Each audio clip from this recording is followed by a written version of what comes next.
Another map drawn in 1898 shows a similar river. You see a wide river with islands, gravel bars, but you can also see all of the agricultural land and roads that have been installed, including the Geyserville Bridge and the Jimtown Bridge. The area in the lower valley was subject to flooding once every 5 years on average. The upper land depended upon how much capacity had been obtained. In any event, the landowners along the Russian River were always subject to erosion and flooding and stripping of their soils. This diagram shows the 1861 map of the riverbed in blue overlaid on top of a 2005 aerial. You can see the difference in channel width throughout the whole area. You can also see the shifting of the channel across the valley floor. The river has been in one place or another across the valley floor through time. But this diagram shows the conflict between what exists today as a straight narrow channel and what is the natural channel, the stable channel given the water and sediment supply from upstream, which has not changed dramatically. This sequence of aerial photographs taken in 1942, 1974, and 1995 near the Jimtown Bridge, which is shown in the lower right corner, shows the dramatic decrease in channel width between these periods. This is due to expanding agricultural land pushing into the river corridor, filling former floodplain and channel areas. All the complex off-channel habitat has been destroyed. But what's important to note is that the straight channel configuration is not natural. The tendency of this river is to be wider, such as shown in 1942. During reclamation, the channel area was reduced by half between that measured in 1861 compared to 2007. The area shown in 1877 was 1,800 acres. By 2007, that had been reduced to 600 acres, 1/3 of the original amount. Again, the river was across the entire valley floor, so these are very conservative numbers in the early eras. One of the things that played a part in this was gravel mining. This diagram shows the rates of gravel extraction between 1981 and 2000. As you can see, the rates got up to 1,000,000 yards per year, but averaged around 600,000 tons per year. This dramatically dropped off in the late 90s, early 2000s, allowing the channel to fill by itself naturally, which, once again, is moving things toward a wide and shallow channel, not the deep, narrow one that had been created and sustained by repeated gravel mining. This is what is at risk for landowners on the valley floor. These diagrams show the reach of the Russian River in Alexander Valley that is owned by Sire Industries.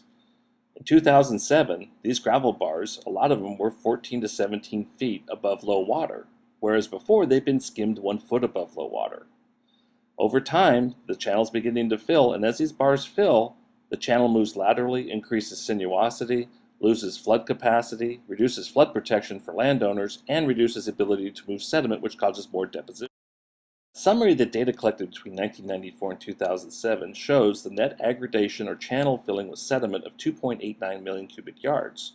Net bar aggradation is 1.9 million yards. That means that over 4.5 million yards of gravel exists 1 foot above low water.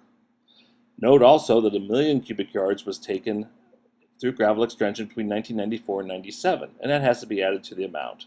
So essentially, 3 million cubic yards has aggraded over the mined areas. Now, what are some of the effects of channel filling with sediment? This diagram shows the lower Alexander Valley from Jimtown Bridge upstream and some of the large gravel bars, which have between 1994 and 2007 increased in height anywhere from 2 to 5 feet to up to over 20 feet in some locations indicated in yellow.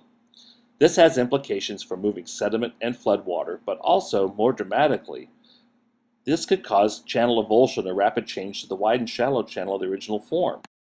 To demonstrate the risk of avulsion in this reach, we've taken the aerial photograph and topography of the channel upstream of Jimtown Bridge for several gravel bars.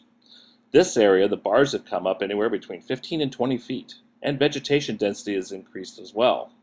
What's happened is that the flow is being forced in a narrower and narrower part of the channel, which, during a large flood like the 1995 flood, could cause the river to fill with sediment and avulse across the valley floor, and this will be shown in the following diagram.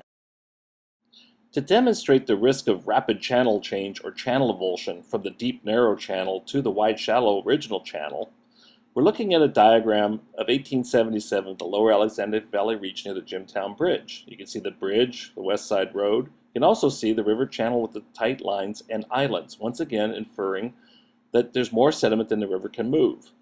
The next sequence of diagrams shows how channel change could occur and the risk of avulsion resulting from sediment filling the channel. This figure shows the 1877 channel in green overlaid on top of a 2008 aerial. Again, the Jimtown Bridge is in the right side of the photo. You can see that the river is wider in a different place and with the islands in 1877. So in this location, the channel had existed across the entire valley floor in many different locations and shifted and meandered back and forth to form the soils that agriculture now depends on. So you can see it's quite a bit wider, which indicates a different type of sediment transportability.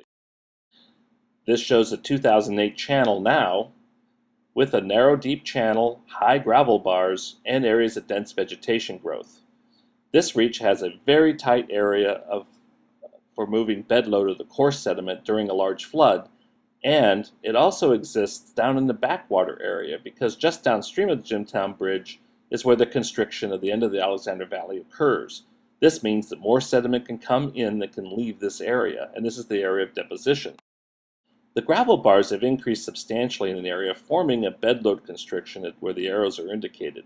This means that the channel has lost over 75% of its original capacity from the early 1990s. So if there was a flood of the size of the 1995 flood, it would not be able to move the coarse sediment load through this reach. So if this becomes a constriction and fills, it'll force water over bank.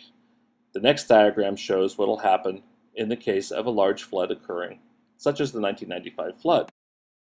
As the flood rises and the sediment load increases, the constricted channel becomes plugged. Water finds a path over the overbank area to the west. This is rapidly flowing water, which then strips the soil off the land and lowers the elevation to meet the grade of the river. Gravel then is backfilled in, and when all said and done, the next morning one could wake up after a peak flood and not see the vineyards that were there prior to the flood event. After the flood, the area of overflow becomes a wide open gravel bar. The soils have been completely stripped along with the vineyards, and since the soil is gone, this area is not recoverable to agriculture unless soil is imported and the river is rechannelized. But this shows the characteristic of the river and its natural tendency given the water and sediment load coming in from upstream, which is something that nature provides and cannot be controlled by humans. So we have a big dilemma. This channel is not stable.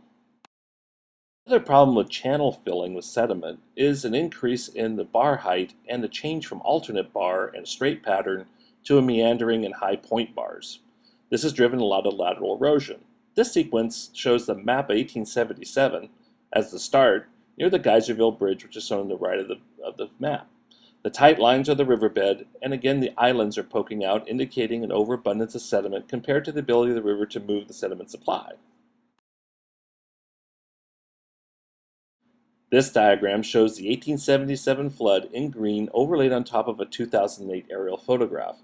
You can see the dramatic changes in the width of the channel. The channel is far narrower, mostly due to agriculture and the Geyserville Bridge. But also, the islands are missing. But you can see large bars and a beginning of braiding by the increase in sinuosity, and actually a point on the left of the aerial photograph where the channel is now turning uphill against the gradient of the valley. This shows the present configuration, or at least in 2008, of the river at the time the photograph was taken in the spring. There's been a lot of lateral erosion since then down near the Geyserville Bridge and the next two bars upstream. The next sequence shows a projection of current conditions in 2008 with trends of meandering, the meandering process that's continuing to progress and evolve, and the potential loss of agricultural land around the river corridor.